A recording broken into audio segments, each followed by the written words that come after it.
마음을 청소하는 데는 마이너스 감정을 몰아내고 플러스 감정을 일으키는 게 중요하다고 합니다. 그럴 때 효과적인 것이 마음이 설레는 일을 일상에 가져오는 것인데요. 처음 가보는 가게, 처음 만나는 사람, 처음 시도해보는 스포츠, 처음 가보는 여행, 그리고 처음 읽는 잡지 등도 설렘의 근원이 됩니다. 그런 아주 작은 첫 경험만으로도 신선한 기분을 맛볼 수 있을 텐데요. 요즘 왠지 구석에 몰린 느낌이 들고 또 마음이 초조하다는 사람들, 매일매일 같은 일을 되풀이해 마음에 먼지가 쌓인 게 아닐까요? 자신을 돌아보는 게 중요하고 신선한 경험을 함으로써 마음의 플러스 바람을 불러일으키는 것은 어떨까요? 안녕하세요. 토닥토닥 책앤톡입니다. 오늘은 아르테 출판사에서 펴낸 마음 청소를 여러분께 소개하도록 하겠습니다. 저자 우에니시 아키라는 일본의 저명한 심리 카운슬러이자 저술가로서 2001년에는 미국 이온드 대학에서 명예 심리학 박사 칭호를 수여받았으며 현재는 심리학, 성공 철학 등 연구 및 집필 활동을 하며 꾸준히 사람들에게 기쁨과 활력을 주고 있는 작가입니다. 사람이 행복하게 살기 위해서는 마음 상태가 아주 중요한데요. 이 책을 통해 오랫동안 가슴속에 담아두었던 쓸데없는 것들은 다 버리고 마음을 리셋하는 시간으로 88개의 마음 테라피 중 몇 개를 골라 여러분께 소개하겠습니다. 그럼 시작합니다. 하지 않을 일을 결정하고 해야 하는 일에 집중한다. 마음을 청소하는 비결은 고민을 다음 날로 넘기지 않는다입니다. 그것을 위해서 필요한 것이 문제 하나하나에 저마다 결말을 보겠다라는 마음인데요. 예를 들어 친구와 사소한 일로 싸웠을 때입니다. 내가 잘못한 것은 알고 있지만 선선히 사과하지는 않을 거야. 먼저 사과받을 때까지 절대 용서하지 않을 거야 라고 고집을 부리거나 두고두고 고민해도 문제는 해결되지 않습니다. 그러는 동안에도 줄곧 마음에는 마이너스의 감정이 늘어나고 있는 것입니다. 그것을 피하기 위해서도 인간관계의 말썽을 줄인다는 의미에서도 싸움을 그날 중으로 해결한다라는 규칙을 만들어 두기를 권합니다. 그만큼 인간관계가 좋아져 고민할 시간이 줄어들 것입니다. 일도 마찬가지입니다. 그 건은 어떻게 되고 있지? 라는 생각이 들면 그 자리에서 바로 확인해 자신의 의문을 해결해 버리세요. 중요한 메일을 보내야 했는데 잊어버려 내내 신경이 쓰인다면 지금 당장 컴퓨터를 열고 메일을 보내면 됩니다. 그렇게 하지 않으면 업무가 끝난 후에도 불안감은 커지고 그날 밤에 신경이 쓰여 잠을 잘 수 없는 상황이 되고 맙니다. 조금 귀찮은 일을 미뤄두면 더 귀찮은 일이 됩니다. 작은 불안과 말썽은 그 자리에서 곧 해결하는 습관을 지님으로써 마음을 청소할 수 있습니다. 아무래도 그날 중에 해결할 수 없는 일은 오늘은 더 이상 생각하지 않는다. 이렇게 결정하는 게 좋겠죠. 중요한 것은 내내 고민을 끌지 않는 것입니다.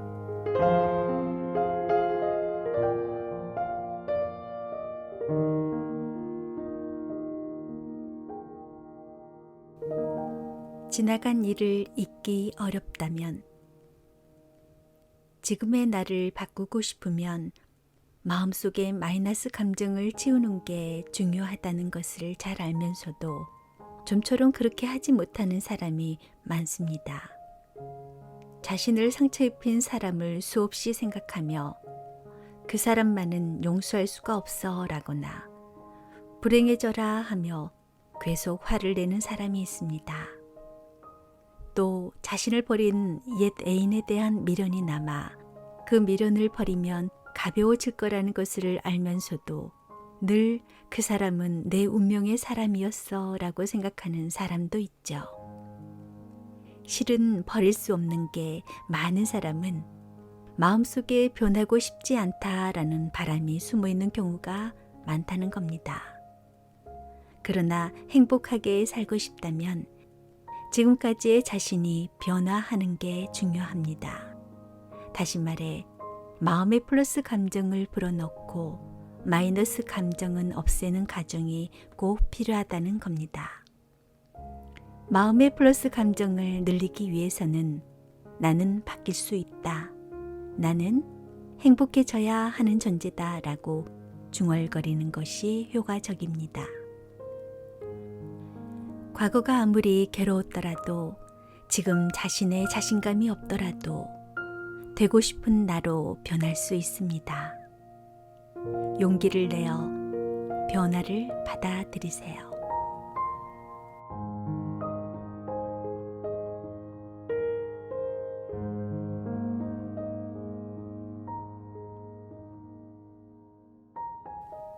대화를 잘하고 싶다면 대화는 종종 캐치볼과 빗대어집니다. 상대의 말을 듣고 그렇지 하고 공감하거나 맞아 하고 동조하거나 중간에 너는 어떻게 생각해? 라고 계속 질문을 해야 하기 때문입니다. 여기서 언어의 에너지를 활용하기 위해서 기억해야 하는 것이 있습니다. 그것은 누구와의 대화라도 대화의 방향은 스스로가 결정해도 좋다는 것입니다. 마음을 깨끗하게 유지하기 위해서는 대화의 내용은 긍정적인 편이 더 좋겠죠. 그러기 위해서는 대화를 플러스 방향으로 이끌 수 있도록 스스로 솔선해 나가는 것이 중요합니다. 스스로가 긍정적인 발언을 하려고 조심하는 것은 물론이고 누군가가 부정적인 발언을 해도 긍정적인 대답을 해서 마이너스 방향으로 화제가 흐르지 않도록 주의를 기울이면 좋겠습니다. 나는 말 주변이 없어서 대화의 중심이 되는 것은 무리야 라고 얘기하는 사람도 있을 겁니다. 그런 사람은 가족이나 친한 친구들과 얘기할 때 연습하면 됩니다. 아니면 맨 처음에 오늘은 즐거운 이야기를 해요 라고 얘기하는 것만으로도 충분합니다. 모두의 의식이 즐거운 쪽으로 향하기 때문에 절로 긍정적인 대화로 흥이 오를 겁니다.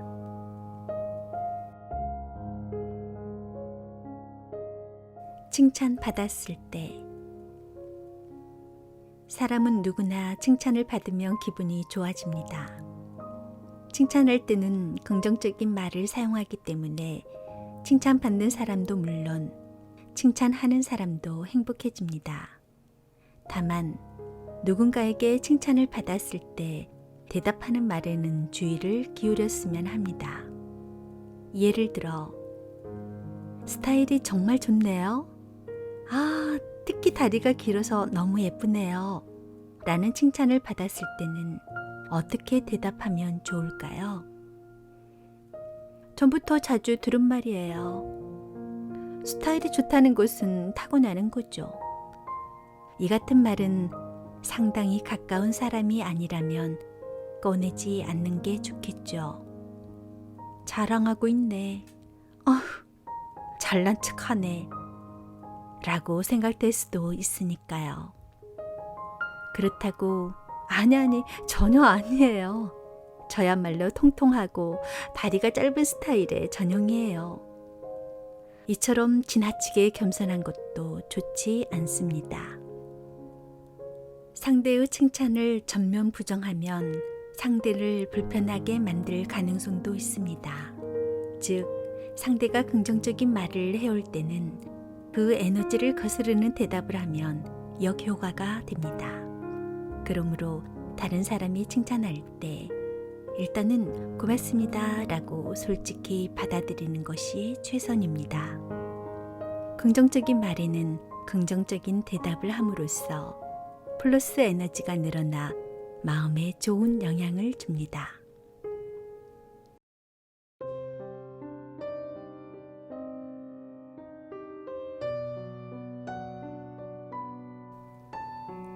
모두와 사이좋게 지내야 한다는 착각.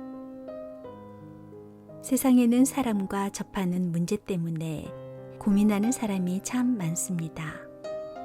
고민 내용은 사람마다 다르지만 공통점은 어떻게 대해야 할지 잘 모르겠다며 고통스러워한다는 점입니다. 사람들 대부분은 주위 사람들과 좋은 관계를 만들고 싶다고 바라지만 실제로는 좀처럼 잘 안 되어 심란한 마음 때문이죠.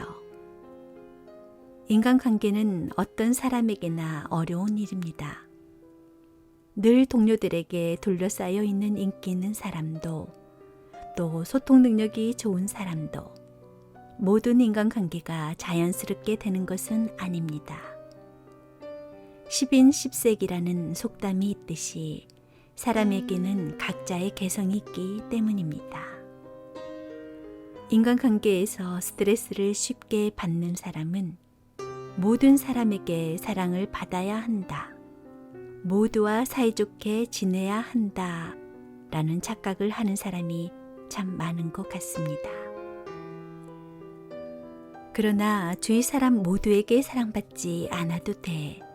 이런 정도의 마음을 가지는 편이 편안한 기분으로 살 수 있습니다.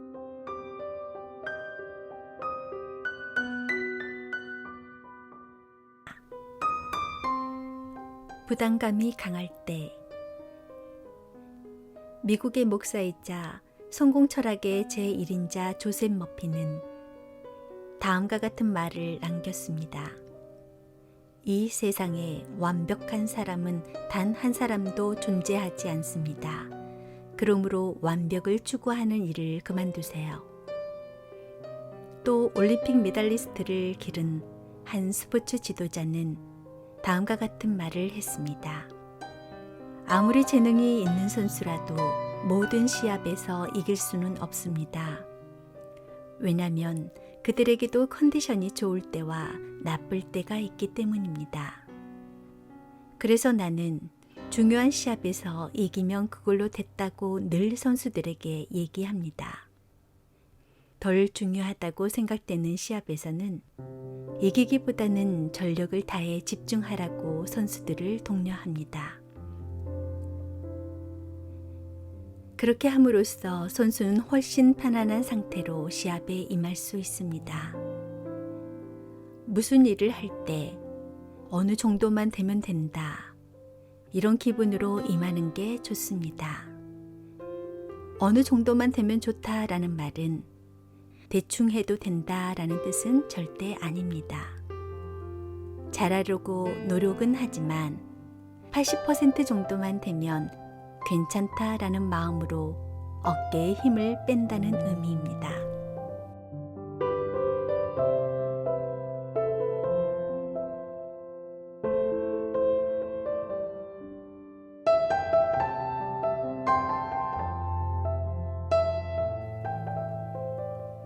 내 단점이 마음에 걸린다면 마스시타 전기산업 창업자인 마스시타 고노스케 씨는 장점이 단점, 단점이 장점이라고 말했습니다. 고노스케 씨는 장점과 단점은 절대적인 게 아니다라고 생각했던 겁니다. 예를 들어 그는 아버지가 장사에 실패하는 바람에 어린 시절부터 스스로 일할 수밖에 없었습니다. 그래서 초등학교를 중퇴했고 어릴 때부터 병약해 자신이 선두에 나서 일을 추진하는 게 어려운 경우도 있었다고 말합니다. 학력이 없다, 몸이 약하다라는 것은 상식적으로 보면 단점입니다. 그러나 고노스키 씨는 단점 덕분에 성공할 수 있었다라고 말했습니다. 어릴 때부터 일한 덕분에 젊은 시절부터 장사하는 방법을 배울 수 있었고, 병약했기 때문에 일을 다른 사람에게 맡겼다. 그 결과 우수한 사원을 기를 수 있었다. 이렇게 단점을 장점으로 받아들였던 것입니다. 다른 사람의 기분을 잘 파악한다는 것은 인간관계에서 큰 장점입니다. 그런 사람은 상대방의 말을 잘 듣거나 자연스럽게 상대를 배려할 수 있어서 주위 사람들이 참 좋아합니다. 이렇게 생각하면 단점은 장점으로 바뀝니다.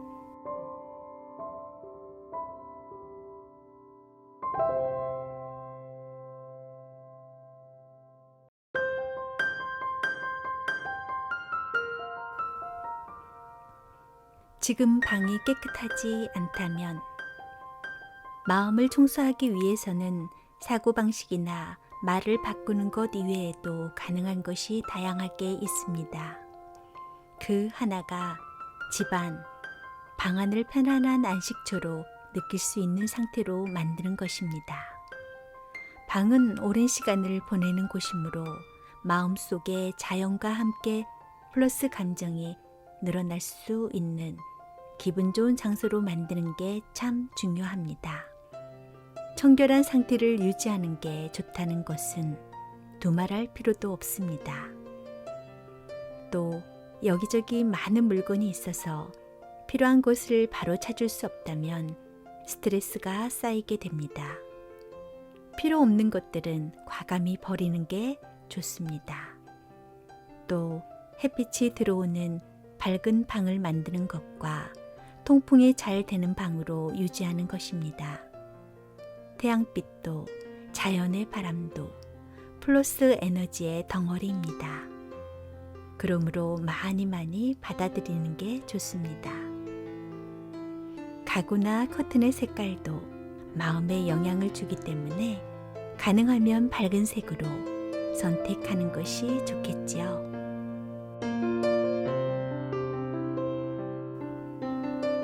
아무리 노력해도 잘 안 된다면 학창 시절부터 죽으라고 영어 공부만 했는데 좀처럼 나아지질 않는다.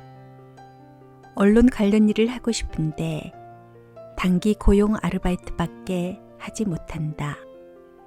이처럼 열심히 하고 있는데 잘 안 된다는 고민을 안고 있는 사람이 참 많은 것 같습니다. 오늘날 일본에서 원하는 직업을 갖는 것은 그리 간단하지 않습니다. 인기가 높은 언론계라면 더욱 그렇습니다. 게다가 사람에게는 적성이란 게 있기 때문에 영어를 계속 공부해도 능숙해지지 않는다면 원래 어학에 재능이 없는 것일 수도 있습니다. 그러나 잘 안 된다고 해서 의욕을 잃고 나는 형편없는 인간이야 하고 낙심해선 마음만 어지러워질 뿐입니다. 이런 경우는 다른 일을 하는 편이 더 나을지도 몰라 라고 낙천적으로 생각해 보길 권해봅니다.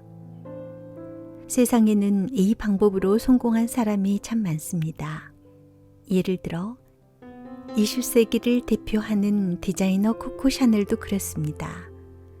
그녀는 샤넬 정장을 비롯해 일하는 여성을 위해 세련된 옷을 많이 디자인한 것으로 유명하죠. 그러나 샤넬에게는 재봉일을 하면서 프로 샹숑 가수를 목표로 했던 때가 있었습니다. 가창력이 형편없어 오디션에서 늘 떨어지기만 하자 가수의 꿈을 깨끗하게 단념했다고 합니다. 그런 그녀가 패션 디자이너가 된 것은 당시 교제했던 사람의 집에서 만든 모자가 우연히 놀러온 여배우 눈에 띄어 인정받았기 때문입니다. 샤넬도 처음부터 자신이 원하는 삶을 살 수 있었던 것이 아닙니다. 기분을 잘 바꾸는 것도 깔끔하게 인생을 살아가는데 꼭 필요한 것입니다. 안정을 찾고 싶다면 원래 자신을 모르는 사람은 일상생활 중에 자신의 마음과 마주보는 시간을 가지면 좋겠습니다. 이완 자세를 취하면서 명상할 것을 추천합니다. 이완 자세에는 몸을 완전히 편안하게 하는 효과가 있습니다. 그런데다 명상은 스트레스를 완화하는 효과가 있어서 기분을 바꾸는데 아주 좋습니다. 구체적인 방법은 다음과 같습니다. 우선 바닥에 똑바로 누워 눈을 감고 그 다음은 양손을 그대로 위로 올려 몸과 30도 각도가 되도록 합니다. 또 양발을 30도 정도로 벌립니다. 그리고 몸 전체에 힘을 뺍니다. 몸에 힘을 뺀 상태에서 산 위에 앉아있는 자신의 모습이나 잔디밭에서 봄 햇살을 받는 모습 등 편안한 상태에서 기분 좋은 이미지를 떠올려 봅니다. 그러면 어느새 놀랄 정도로 편안한 기분이 되는 것을 실감할 수 있습니다. 이 방법으로 마음속에 있던 마이너스 감정을 몸 밖으로 내보내면 명상을 끝낸 후에는 마음이 청소되어 원래의 자신이 될 가능성이 큽니다. 그 상태로 자신에게 말을 걸어봅니다. 내 마음이 지금 원하고 있는 것은 무엇이지? 나는 5년 후, 10년 후에 어떤 모습이 되어 있을까? 나는 뭘 하고 있을 때 가장 즐거운가? 그렇게 마음의 말을 거는 동안에 지금까지 깨닫지 못했던 자신의 속내를 알 수도 있을 것입니다.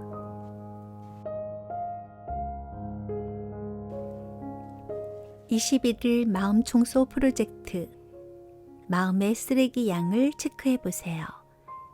나는 몇 개 체크되는지 한번 세어보시겠습니까? 그럼 읽어드리겠습니다. 1. 자신도 사소한 것이라는 걸 알면서도 결국 초조해지고 만다. 2. 살짝 싫은 일이 있어도 금방 낙담한다. 3. 힘들었던 과거를 좀처럼 잊을 수가 없다. 4. 매사를 나쁜 쪽으로 생각하고 만다. 5.